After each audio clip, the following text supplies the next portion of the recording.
1924 চনতে ব্ৰিটিছৰ আমোলতে ধেমাজি জিলাৰ একমাত্ৰ বাচি থকা বনাঞ্চল পবাক সংৰক্ষিত বনাঞ্চল হিচাপে ঘোষণা কৰি গ'ল।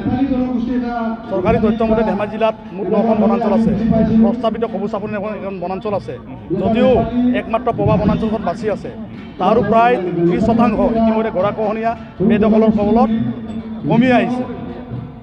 ইতিমধ্যে আমাৰ তদানীতন মুখ্যমন্ত্ৰী সৰ্বানন্দ সোণোৱাল ডাঙৰীয়াই 2019 চনত বানপানী পৰিদৰ্শন কৰিব আহি পবালৈ আহি পবাক ৰাষ্ট্ৰীয় বন্যপ্ৰাণী উদ্যান হিচাপে ঘোষণা কৰা হৈছিল, কিন্তু কাৰ্যকৰী নহ'ল।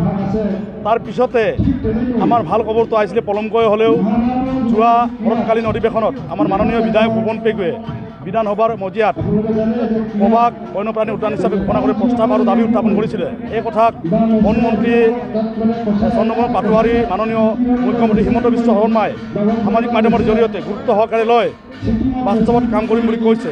তেনে সময়তে আমাৰ পবাই আৰু এটা পহেক পিছতে 15 দিন পিছতে 100 বছৰ পাৰ কৰিব।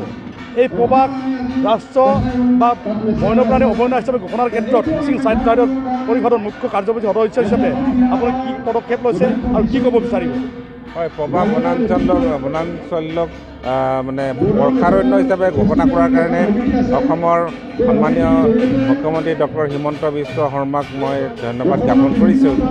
আৰু বহু আগৰ পৰাই আমি মিচিং সাহিত্য শাসিত পৰিষদে বিশেষভাৱে ডক্টৰ অনুজ পেগুৰ নেতৃত্বত যেতিয়া পৰিচালিত হৈছিলে, তেতিয়াৰ পৰাই আমি এই পবা যিটো অভয়াৰণ্য সম্পৰ্কে আমি ৰাইজৰ মাজত সজাগ সৃষ্টি কৰিবৰ কাৰণে পবা আমি উৎসৱ পালন কৰি আহিছোঁ। মাজত 2 বছৰমান আমাৰ বিশেষভাৱে আমাৰ ক'ভিড সংক্ৰান্তত যিটো পৰিস্থিতিৰ সৃষ্টি হ'ল আমি কৰা নাছিলোঁ, কিন্তু এই বছৰ আমি পুনৰ পবা যিটো অভয়াৰণ্যৰ যিটো লগত সংলগ্ন ৰাখি আমি পবা উৎসৱ পালন কৰিবৰ কাৰণে সিদ্ধান্ত গ্ৰহণ কৰিছোঁ। আৰু ইয়াৰ অৰ্থটোৱে হৈছে পবা অভয়াৰণ্যক সুৰক্ষিত কৰা। এই বানপানী হওক, গৰাখহনীয়া হওক, এই সম্পৰ্কত আমি সকলোকে সচেতন কৰি এই অভয়াৰণ্যক আমি সুৰক্ষিত কৰিব লাগিব। এই ক্ষেত্ৰত অসম চৰকাৰৰ দায়িত্ব আছে, ভাৰত চৰকাৰৰ দায়িত্ব আছে।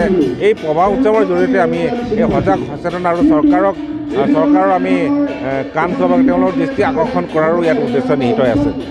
আৰু এটা আমি উল্লেখ কৰিব লাগিব, যিহেতু তদানীতন মুখ্যমন্ত্ৰী সৰ্বানন্দ সোণোৱাল ডাঙৰীয়াও কৈ গৈছে যে পবাক ৰাষ্ট্ৰীয় অভয়াৰণ্য ঘোষণা কৰিব। এবাৰ পুনৰ পলমকৈ হ'লেও আমাৰ মাননীয় বিধায়ক ভুৱন পেগুৱেও বলিষ্ঠভাৱে উপস্থাপন কৰিছে বিষয়টো, কিন্তু আগৰ দৰে এইটো তেনেকৈ ৰৈ যাব নেকি, ৰাইজে এটা আশ্বস্ত হ'ব পৰা নাই। সেইকাৰণে ৰাইজ সজাগ হ'ব লাগিব, আৰু ৰাইজক সজাগ কৰাৰ কাৰণে আমি পবা মহোৎসৱ আমি পালন কৰিবলৈ আমি আগবাঢ়িছোঁ।